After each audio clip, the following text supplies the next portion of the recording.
Hello दोस्तों, नमस्कार। आप सभी का सर्कल क्लासेज में स्वागत है। आज की क्लास में हम सभी लोग सामान्य अध्ययन के बारे में क्वेश्चन आंसर एनालिसिस को देखेंगे। ये परीक्षा के लिए बहुत ही उपयोगी सेशंस हम ले रहे हैं। आप लोगों के लिए कंटिन्यू ये मिलता रहेगा इसी चैनल पर। तो चलिए आइए शुरू करते हैं। निम्नलिखित में से कौन सा देश अमेजन नदी बेसिन का एक हिस्सा है? Argentina, Chile, Venezuela. उपरोक्त में से अधिक, उपरोक्त में से कोई नहीं। और हाँ, इस क्लास में 30 क्वेश्चंस टोटल हैं आज सॉल्व करने के लिए। क्वेश्चन आंसर पर ही हम ज़्यादा इसमें फोकस करेंगे, व्याख्या पर उतना हम जोर नहीं देंगे। कहीं कहीं पे थोड़ा बहुत करा देंगे व्याख्या, लेकिन ज़्यादा फोकस हमारा क्वेश्चन और उसके ऑप्शंस पर ही होगा। चलिए शुरू करते हैं। निम्नलिखित में से कौन सा देश अमेजन नदी बेसिन का हिस्सा है?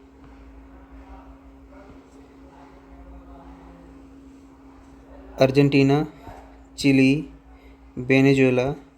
उपरोक्त में से एक से अधिक, उपरोक्त में से कोई नहीं। इस प्रश्न का राइट जवाब होगा वेनेजुएला। अमेजन नदी के बारे में पूछा है तो दक्षिण अमेरिका का एक देश है, दक्षिण अमेरिका।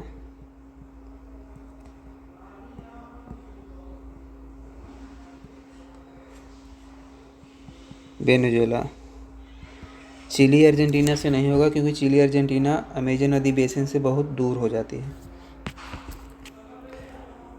जैसे देखते हैं दक्षिण अमेरिका का मैप हम लोग।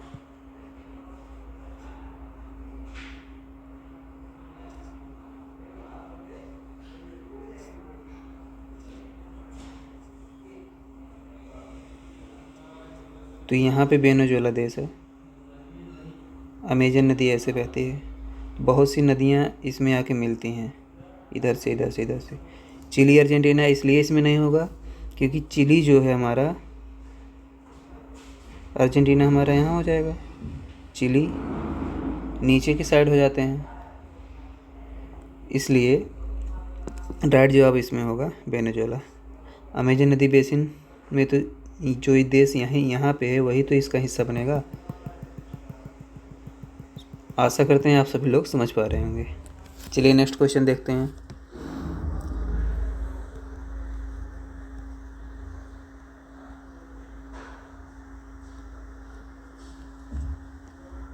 चुंबकीय क्षेत्र है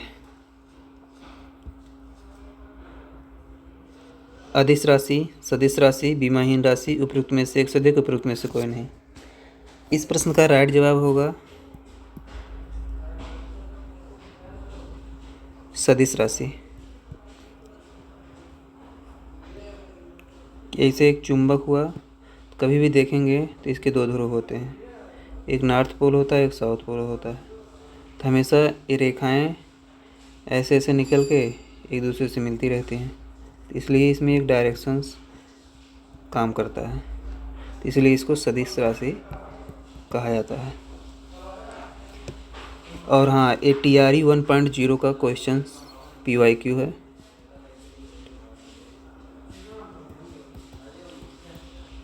जो कि 24 अगस्त 2023 को पेपर हुआ था BPSC का।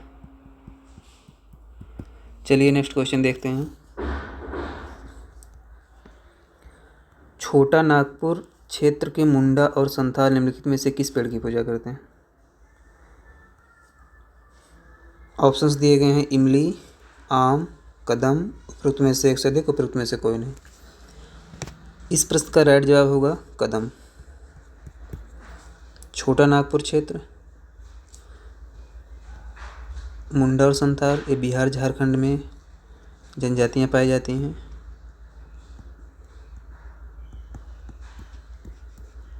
जो कि एसटी समुदाय में आते हैं।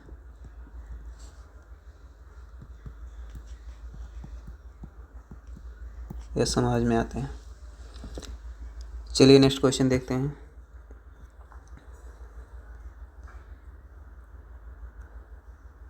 आकार और माप की समानता के कारण किस ग्रह को पृथ्वी का जुड़वा ग्रह माना जाता है?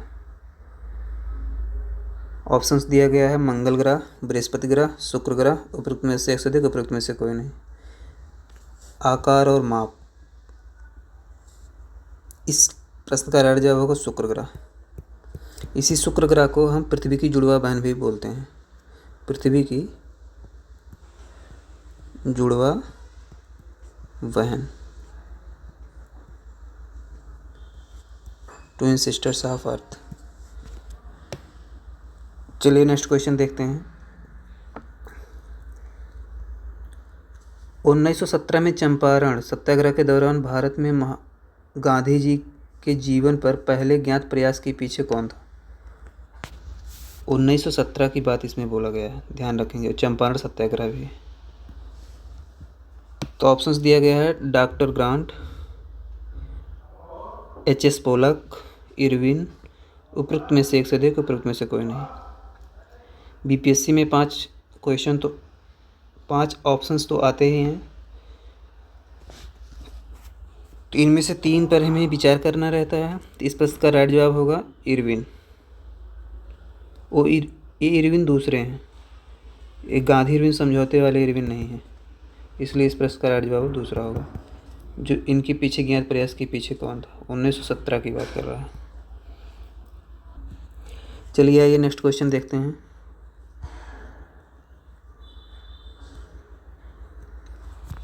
एक सामान्य नेत्र लेंस की नाभिक दूरी होती है, लगभग में पूछा है इसमें। तो ऑप्शन दिया गया 1 metre, 25 centimetre, 2 centimetre, 20 centimetre, 22 centimetre. नाभिक दूरी पूछा है, ना कि स्वस्थ नेत्र की अस्पष्ट दृष्टि की। इस प्रश्न में यदि अस्पष्ट दृष्टि की न्यूनतम दूरी पूछता तो 25 सेंटीमीटर हो जाता, परंतु यहाँ पूछा है नाभिकीय दूरी, तो नाभिकीय दूरी 2 सेंटीमीटर होगा।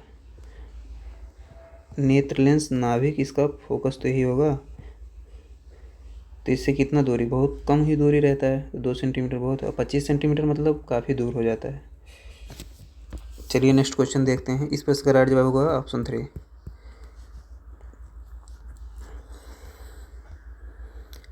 शुष्क बुझे हुए चूने पर क्लोरीन गैस की क्रिया से कौन सा पदार्थ बनता है?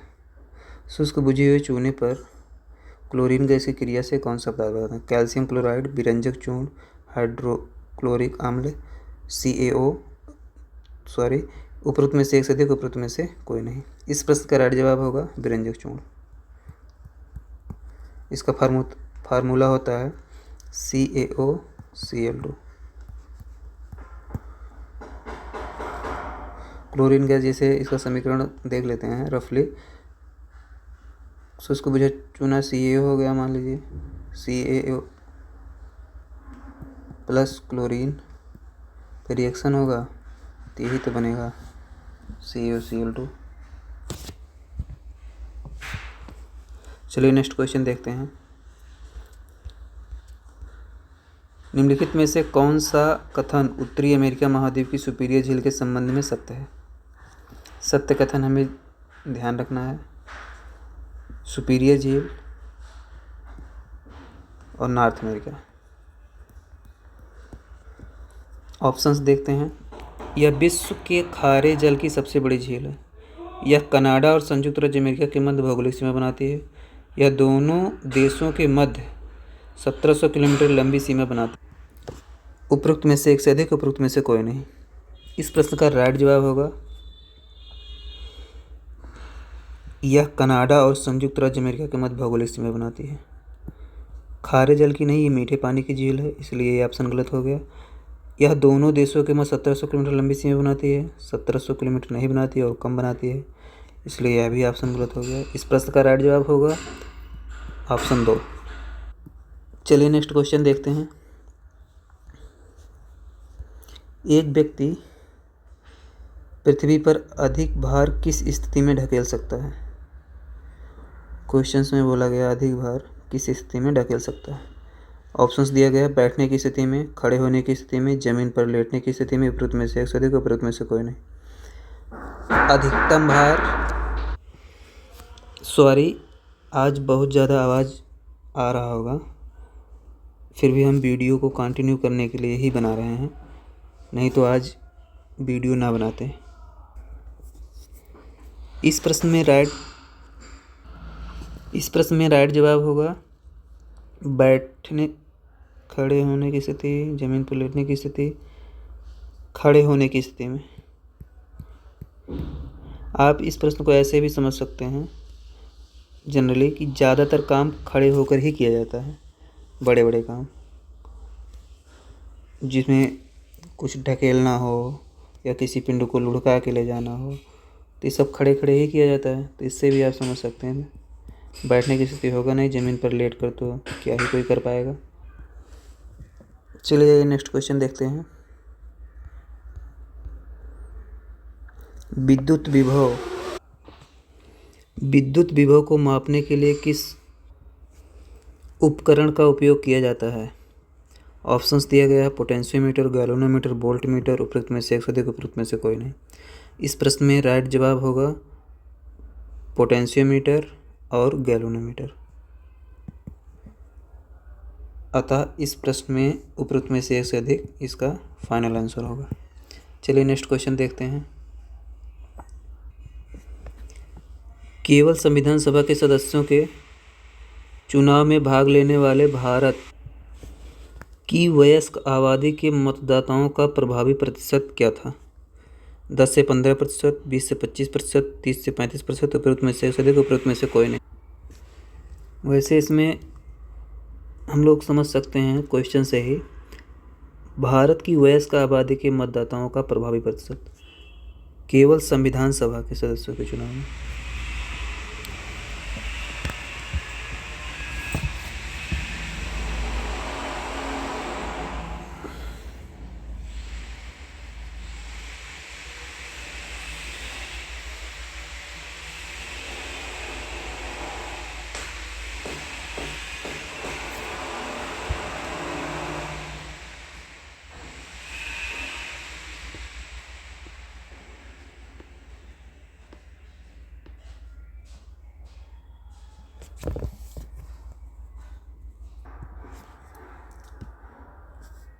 चुनाव में भाग लेने के लिए इसमें ज़्यादा लोगों का तो रहा नहीं होगा, क्योंकि उस समय संख्या बहुत कम थी वयस्क आबादी की मतदाताओं की।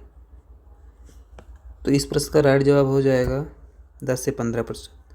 ये ज़्यादा परसेंटेज दिखा रहा है, ये भी ज़्यादा दिखा रहा था, इसलिए ये दोनों ऑप्शन चले गए, गलत हो गए। इसलिए इस प्रश्न का राइट जवाब होगा 10 से 15%। आइए नेक्स्ट क्वेश्चन देखते हैं।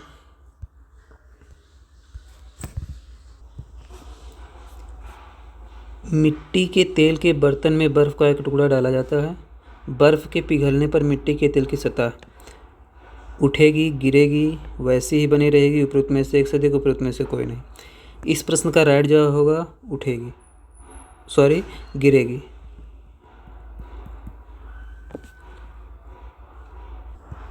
आइए नेक्स्ट क्वेश्चन देखते हैं। भूकंप के संबंध में निम्नलिखित में से कौन सा कथन सत्य है? सत्य को थोड़ा सा अंडरलाइन कर लेंगे क्योंकि इससे समझने में आसानी रहेगी। ऑप्शंस देखते हैं। पी तरंगे अनुप्रस्थ तरंगे धरातल पर उद्गम केंद्र के ऊपर के स्थान को अधिकेंद्र कहते हैं। जानवरों के व्यवहार का अध्ययन करना स्थानीय लोगों द्वारा अपनाई गई भूकंप की भविष्यवाणी का एक तरीका है। उपरोक्त में से एक से अधिक, उपरोक्त में से कोई नहीं। इस प्रश्न में तीनों ऑप्शन सही हैं। यह भी सही है, पी तरंगे अनुप्रस्थ तरंगे होती हैं, एकदम करेक्ट है। धरातल पर उद्गम केंद्र के स्थान पर को अधिकेंद्र कहते हैं, यह भी सही है। और जानवरों की भविष्यवाणी से अध्ययन करके भविष्यवाणी की जाती थी, यह भी सही है। इसलिए इस प्रश्न का राइट जवाब होगा उपरोक्त में से एक से अधिक। चलिए नेक्स्ट क्वेश्चन देखते हैं।